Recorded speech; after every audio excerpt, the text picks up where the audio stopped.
Assalamualaikum hai semua, apa khabar? Saya harap korang sihat dan bahagia di samping keluarga tersayang. Sebelum kita pergi ke video kali ni, saya nak tanya korang ada masalah macam AA tak? Ya, masalah yang toner kulit yang tak sekata, nampak je macam okey tapi sebenarnya tak okey. Ya, sekarang ni sebenarnya dah malam dan kita pun nak tidur dah. So, biasanya kalau saya nak tidur, saya akan cuci muka dulu. Lepas tu kita akan pakai serum dan kita akan pakai night cream. Ya, saya suka sangat pakai produk Scarlett ni sebab dia macam mencerahkan kulit kita secara menyeluruh tau. Jadi sebenarnya didatangkan dengan satu set. Dia ada juga untuk day cream, tapi day cream ni nanti kita pakai pagi esok lah kan. So cara pakai dia senang je. Kita basuh muka dulu, okey? Mula-mula saya akan basahkan sikit muka.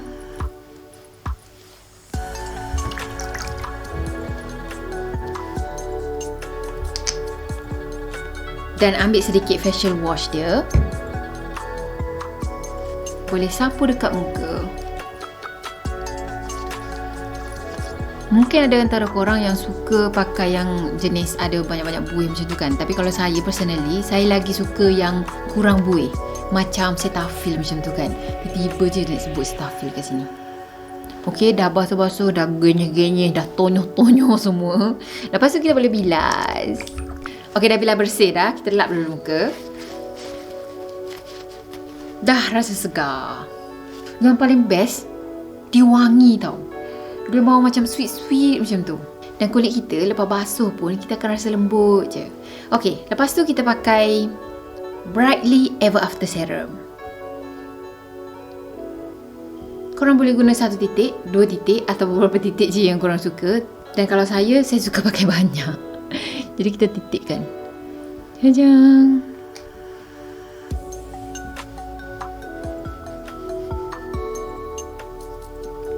Untuk serum dia ni, dia cepat meresap dalam kulit tau, tengok. Dia cepat sangat meresap dalam kulit. Wow.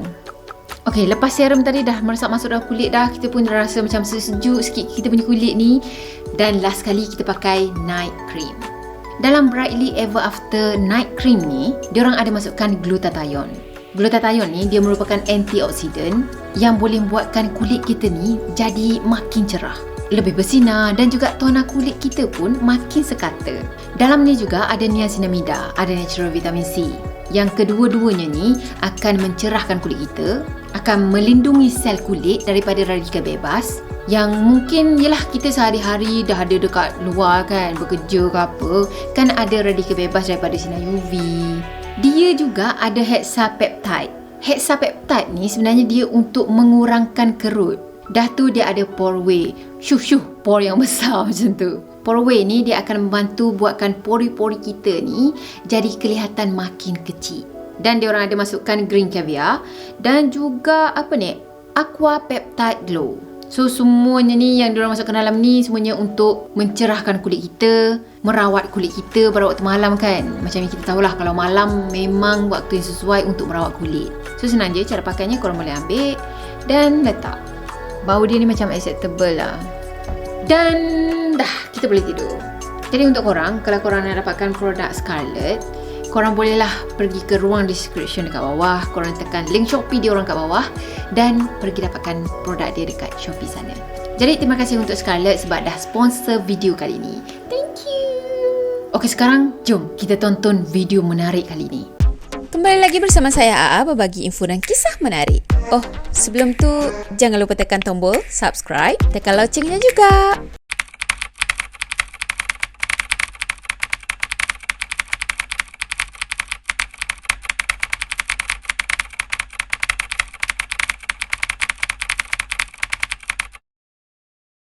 Okey, macam yang dijanjikan, video kali ni saya nak sambung cerita pendamping ex-boyfriend part yang kedua. Sebelum tu kita rewind balik pengakhiran part 1 hari tu, lepas Tia masuk je dalam satu bilik kecil dan juga dia ditegur oleh pendampingnya Kak Didi yang digelar sebagai Datuk. Dan lepas tu hakim bawa dia pergi lepak kedai mamak dan ceritakan apa yang sebenarnya berlaku dalam keluarga dia. Jadi Datuk yang menegur Tia tadi dekat dalam bilik kecil tu, itulah makhluk yang merasuki Kak Didi masa umur dia 13 tahun.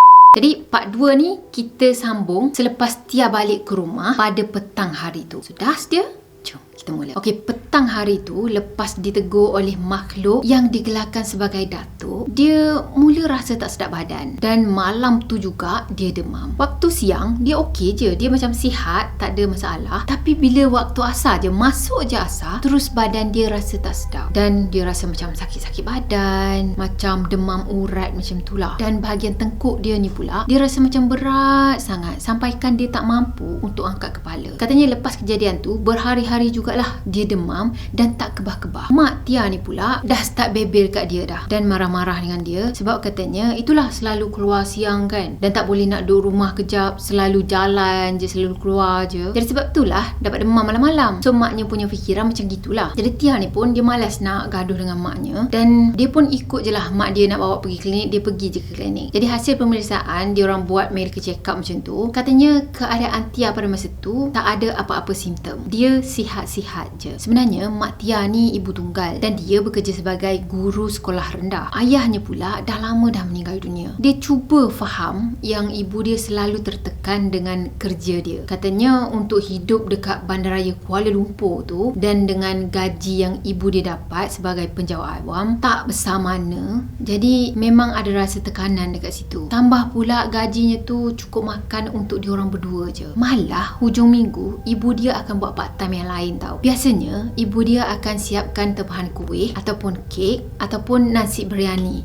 yang jiran-jiran dia tempah. Jadi katanya sebab tu jugalah dia dikategorikan sebagai orang yang pandai memasak. Sebab daripada kecil lagi dia akan tolong ibu dia. Lepas dia habis diploma je, dia dah tak plan dah untuk sambung pelajaran ke degree lagi. Sebab katanya dia tak nak ibu dia kepenatan cari duit, bertungkus lumus cari duit kan untuk membiayai pengajian dia. Jadi kalau nak bandingkan dengan kehidupan Hakim, memang diorang punya kehidupan tu ibarat langit dengan bumi. Hakim dari segi wang ringgit dia lebih daripada mampu, tapi Tia pula dia hidup dalam segalanya cukup-cukup makan je. So perangai Tia ni dia suka berjimat cermat, dia suka kumpul wang macam tu kan, simpan wang. Tapi Hakim pula dia suka habiskan duit allowance yang ayah dia bagi setiap bulan. Dia beli je lah apa-apa je yang dia suka. Jadi dengan kesihatan dia yang tak menentu masa tu, selalu demam je sebelah malam kan, so dia pun jarang jugalah nak jumpa dengan Hakim pada masa tu. Dalam masa yang sama juga dia akan cari bermacam-macam alasan kalau Hakim ajak Tia untuk pergi ke rumah Hakim. Sebab katanya Tia dah tak nak dah bertembung ataupun ditegur lagi dengan makhluk yang digelar datuk tu. Ada satu hari masa Tia ada seorang-seorang dekat rumah, tiba-tiba je pintu rumah dia diketuk. Jadi dia pun pergilah ke arah pintu, dia buka pintu kan. Bila dia buka pintu, dia terkejut sebab yang ada dekat luar pintu sekarang ni adalah Kak Didi. Ya, Kak Didi tersenyum manis dekat dia dan dekat belakang Kak Didi tu ada Hakim. Katanya masa tu Hakim nampak macam nak menyorok macam gitu tau. Seolah-olah macam dia tahu sesuatu. Tapi dia tak sempat nak menyorok sebab Tia buka pintu tu cepat sangat. Jadi Tia dah terperasan dah yang Hakim pun ada juga dekat situ. Masa tu Hakim bawa satu jambang bunga yang segar macam tu dan dia pun bagilah kat Tia. Dah tu ada satu kad yang ditulis semoga cepat sembuh, Love, Hakim. Katanya kad ucapan tu Tia ni masih lagi simpan sampai sekarang. Dah tu Tia tadi pun ajaklah Kak Didi dengan Hakim ni masuk ke dalam rumah kan. Pelawak masuk, duduklah dulu macam tu kan. Dan diorang pun masuk. Cuma masa diorang masuk tu seolah-olah macam diorang tercari-cari sesuatu tau. Dan tiba-tiba Kak Didi dia menjerit, keluar Osman Bakar. Masa tu Kak Didi tengok ke arah laluan tangga untuk pergi ke tingkat atas. Muka Kak Didi masa tu dia mendongak seolah-olah dia memandang ke arah Osman Bakar yang ada dekat atas tangga. Sebab masa tu dia pandang je ke arah tangga yang nak naik ke tingkat 1 tu. Masa tu Tia rasa pelik tau. Kenapa pula nak cari Osman Bakar ni? Siapa Osman Bakar? Jadi Tia pun pandang ke arah Hakim. Seolah-olah macam bertanya lah kan, kenapa? Macam tu kan. Pandang macam tu je. Dan Hakim pula dia cuma tersenyum tawa je sambil geleng kepala dia dan dia buat isyarat tangan supaya Tia ni menunggu. Dah tu Hakim dia tanya Kak Didi tu. Dia tanya macam ni, dia ada kat atas ke Didi? Tia lagilah tak faham kan. Dan muka dia tu macam makin pelik tau, makin keliru. Apa yang jadi sekarang ni? Siapa yang ada kat atas? Dan yang paling penting, siapa Osman Bakar? Kak Didi, dia cuma jawab, ada. Lepas tu dia terus pandang ke arah Tia. Dan Kak Didi tanya, boleh akak minta izin untuk naik ke atas kejap? Tia tadi yang macam-macam soalan ada dalam kepala dia. Dia cuma mengangguk je, mengiyakan. Bolehlah naik kan. Kak Didi terus berlari naik ke tingkat 1, tingkat atas. Dan tak lama lepas tu dia turun balik dengan dekat tangannya ni dia pegang tali kekang yang ditarik. Dah tu dia terdengar ada ngauman harimau dekat dalam rumah dia.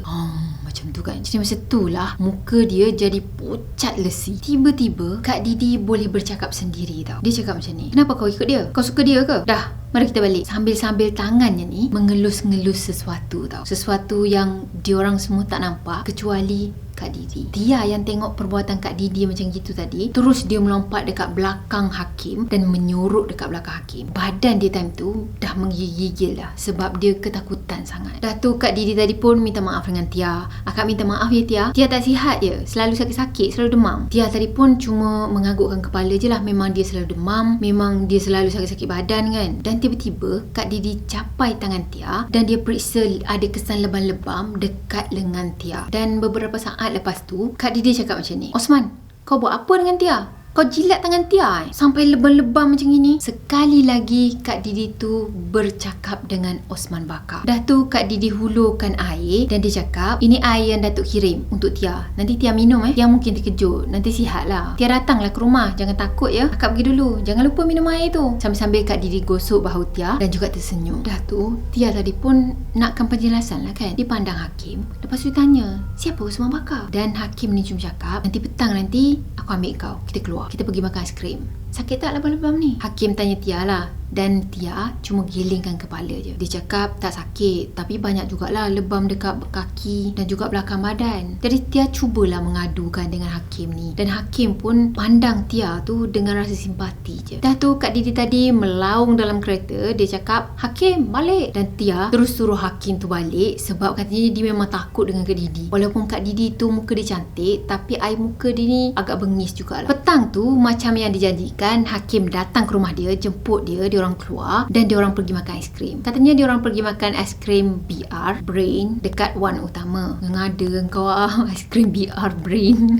Korang tahulah kan aiskrim BR, aiskrim yang mahal tu. Dan kebetulan pula masa tu sebenarnya dah genap 2 minggu dah dia orang tak keluar melepak, dia orang tak berjumpa. Yalah sebab Tia ni selalu sakit dan juga dia selalu cari alasan untuk tidak ke rumah keluarga Hakim. Jadi sampai dia orang makan aiskrim tadi, Tia tadi bersuara. Dia tanya, siapa Osman Bakar? Dan Hakim jawab apa? Osman Bakar tu anak harimau, hadiah daripada Datuk kepada Kak Didi masa hari jadi dia yang ke-21. Osman ni harimau dari alam sana. Dan katanya dah 4 tahun lah Osman tu tinggal dalam rumah dia. Dah tu Hakim cakap lagi, sejak kau mengadu yang kau ni sakit, demam, sejak tu jugalah Osman tadi hilang. Rupa-rupanya Osman tu boleh pergi ikut si Tia ni balik ke rumah. Dan kenapa pada malam hari je Tia akan rasa macam panas, lepas tu sakit-sakit badan? Sebab Kak Didi cakap Osman akan tidur dekat sebelah Tia pada malam hari. Sebab itulah badan Tia akan panas. Dah tu Tia cakap, ya betul weh, aku tidur dengan anak harimau. Kenapa dia ikut aku? Kau boleh nampak ke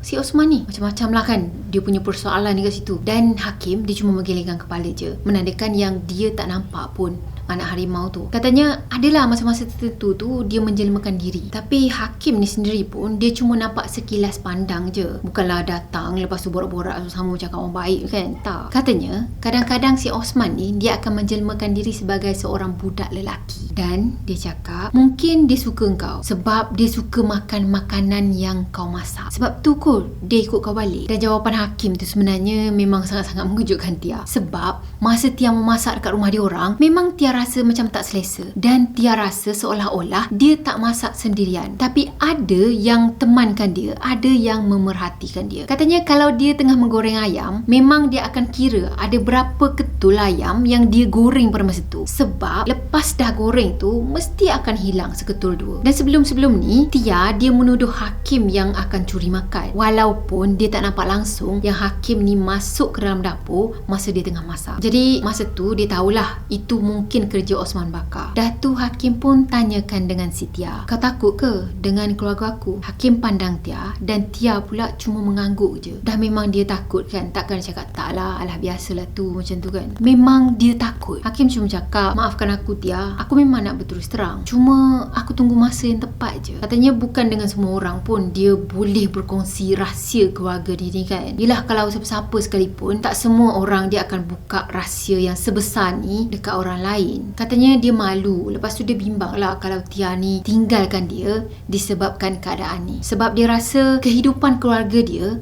tak normal macam keluarga-keluarga yang lain. Jadi Tia pun tanya, siapa lagi yang tahu keadaan keluarga Hakim ni? Dan Hakim cakap dalam kalangan kawan-kawan dia memang tak ada siapa pun yang tahu. Jadi Tia seorang je yang tahu keluarga dia ni ada yang menjaga. Jadi Tia pun cuma mengangguk je lah apa yang dia boleh buat kan. Asalkan belaan keluarganya tu tak mengganggu dia, selagi itulah dia rasa macam benda tu okey je, tak ada kaitan dengan dia. Macam itulah pendapat Tia masa awal-awal dia tahu tentang rahsia besar keluarga ni. Dan sebenarnya kes ni ataupun keadaan ni dia tak ceritakan langsung dengan ibu dia. Sebab yelah, kalau dia cerita dekat ibu dia, tentulah ibu dia tak sokong dengan hubungan dia dan juga Hakim kan. Kalau ibu siapa-siapa sekalipun, mesti dia tak akan sokong. Dan tak lama lepas tu dia pun minumlah air yang Kak Didi bawa kan. Air yang katanya Datuk bagi tu. So dia minum air tu dan tak lama lepas tu lebam-lebam dan juga sakit-sakit badan dia semuanya hilang. Jadi Kak Didi ni sebenarnya anak kedua daripada 4 beradik. Abangnya yang sulung nama dia Hairi dan juga yang ketiga tu namanya Izhar. Katanya Kak Didi ni orangnya pelik sikit. Dia pendiam, suka bergaya ranggi dengan pakaiannya yang terang dan dia akan berbual bila perlu je dengan orang-orang yang dekat sekeliling. Cuma kalau dengan Tia dia macam okey je lah, tak ada masalah apa-apa. Hakim cakap yang kakak ni tu memang susah sikit nak berkawan. Dia tak percaya sangat dengan orang lain dan dia suka menyendiri. Selalunya akak dia akan bagi amaran kalau ada antara adik-beradik dia yang berkawan dengan orang-orang yang dia tak suka. Jadi sebenarnya Hairi, abang sulung mereka tu, dah 2 kali dah putus tunang. Padahal dia macam tak ada kekurangan tau. Yelah, orangnya pun baik, berbudi bahasa. Cuma yelah, anggap je lah macam tak ada jodoh lagi kan. Katanya Kak Didi juga, dia suka dengan barang-barang makeup, aksesori perhiasan dan hampir semua pakaian dia daripada koleksi-koleksi antarabangsa tau. Jenama-jenama yang terkenal tu. Bila dah bosan dengan satu barang ataupun barang yang dia beli tu tak sesuai sangat dengan dia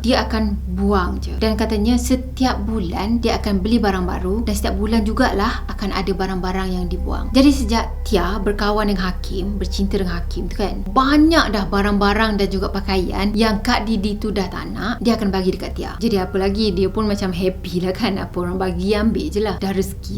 Cuma Kak Didi ni dia selalu tak sihat, dia selalu sakit-sakit dan sakit je pula, sakit yang misteri, tak tahu punca daripada mana. Kadang-kadang tubuh dia tu membongkok seolah-olah macam nenek tua macam tu, dan kadang-kadang pula dia hanya terbaring je, dia tak boleh nak bangun. Jadi Datuk pernah berpesan dengan ayahnya Hakim, katanya pada malam-malam tertentu diorang kena mandikan Kak Didi. Jadi Kak Didi tadi disuruh mandi bunga, disuruh berendam kat dalam kolam. Jadi katanya sebab tu jugalah rumah diorang ni ada kolam renang. Dan juga sebenarnya kolam renang tu jarang sangat ahli keluarga diorang ni yang guna. Tak tahulah memang fungsi kolam renang tu untuk upacara mandikan Kak Didi tadi ke macam mana ke, wallahualam. Jadi sebenarnya makhluk yang digelar sebagai Datuk tadi, dia nak jadi penjaga Kak Didi. Dan ayah kepada Hakim ni pula, dia bersetuju dengan beberapa syarat yang ditetapkan oleh Datuk tadi. Katanya asalkan Kak Didi tak diapa-apakan. Dan sebagai balasannya, keluarga Hakim juga akan dijanjikan dengan kehidupan yang senang lenang. Jadi adalah beberapa syarat yang Datuk tadi tetapkan untuk keluarga Kak Didi ni. Salah satu syarat yang masih lagi Tia ingat, iaitu seluruh ahli keluarga mesti dengar apa yang Kak Didi cakap dan juga mesti ikut apa kehendak Kak Didi. Dan diorang semua kena jaga Kak Didi dengan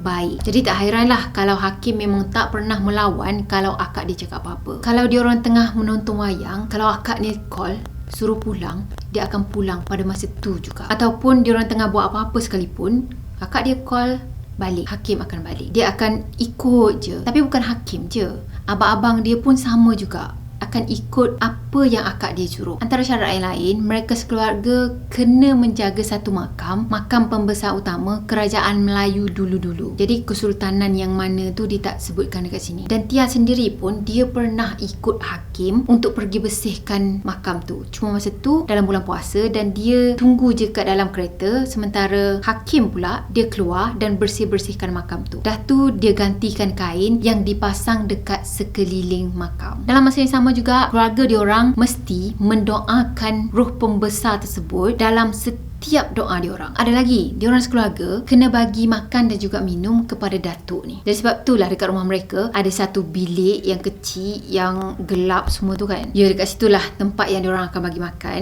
Dan kalau hari raya, diorang akan bagi makanan-makanan raya, macam kuih-kuih ataupun yelah rendang ke apa, makanan raya lah. Ada lagi diorang akan bagi daun sirih, tembakau, pinang, dan adalah beberapa lagi syarat-syarat yang lain yang keluarga ni kena patuhi. Jadi sejak syarat-syarat tu semua dipersetujui, kehidupan keluarga mereka pun berubah. Jadi datuk tadi sebenarnya selalu jugalah berkomunikasi dengan ayahnya Hakim melalui Kak Didi sebagai orang perantaraan. Hakim pernah cerita dengan Tia yang ayah dia pernah masuk ke dalam satu hutan yang sangat tebal, ada dekat Betong, ke panggilnya Betong ke apa ni, B-E-T-O-N-G, dekat Thailand selama berhari-hari. Bila ayah dia sampai ke rumah, pakaian ayah dia penuh dengan sulut dan juga lumpur. Dan ayah dia tak bertegur siapa selama 3 hari. Pada malam hari ketiga, lepas ayah dia balik, ayah dia keluarkan satu tajau yang kotor dan ada satu tempayan yang tempayan macam tempayan batu bulat macam tu. Dan dalam masa yang sama juga, Kak Didi tadi dah pun dirasuki oleh datuk tu. Jadi datuk tu arahkan ayah Hakim untuk pecahkan dengan tukul, pecahkan tajau tu dengan tukul kan. Dan dalam tajau tu sebenarnya ada beberapa shilling emas. Ada juga kisah yang ayah kepada Hakim ni boleh tarik duit daripada alam lain. Cuma ceritanya sekarang ni, sejak kedatangan datuk tu, hidup diorang berubah. Daripada yang hidup susah dulu, diorang dah hidup makin senang sekarang ni. Jadi bila dah hidup makin senang, diorang pun berpindah ke Kuala Lumpur. To be continue. Saya rasa macam berat je nak habiskan cerita ni tau. Saya takut sebenarnya, sebab yelah yang bercerita ni pun adalah orang yang kedua, orang yang ketiga macam tu kan. Macam tak ada kaitan dengan keluarga yang terbabit. Jadi ada ketakutan jugalah dekat situ. Tapi tak apa, kita jadikan cerita kali ni sebagai pengajaran je. Dan saya harap ini adalah cerita fiction.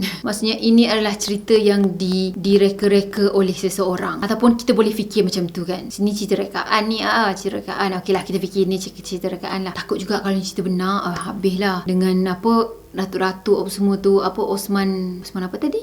Osman tu sekali kau cerita pasal siapa? Macam tu kan. Itulah, penakut tapi nak cerita. Tak apalah, kita jumpa di next video. Video akan datang kita sambung lagi cerita pendamping ni. Jadi saya harap korang sukakan video ni. Dan macam biasa, kalau korang sukakan video ni, jangan lupa tekan tombol like, comment, share dan juga subscribe. Jumpa lagi di next video. Bye bye. Assalamualaikum warahmatullahi wabarakatuh. Bye bye.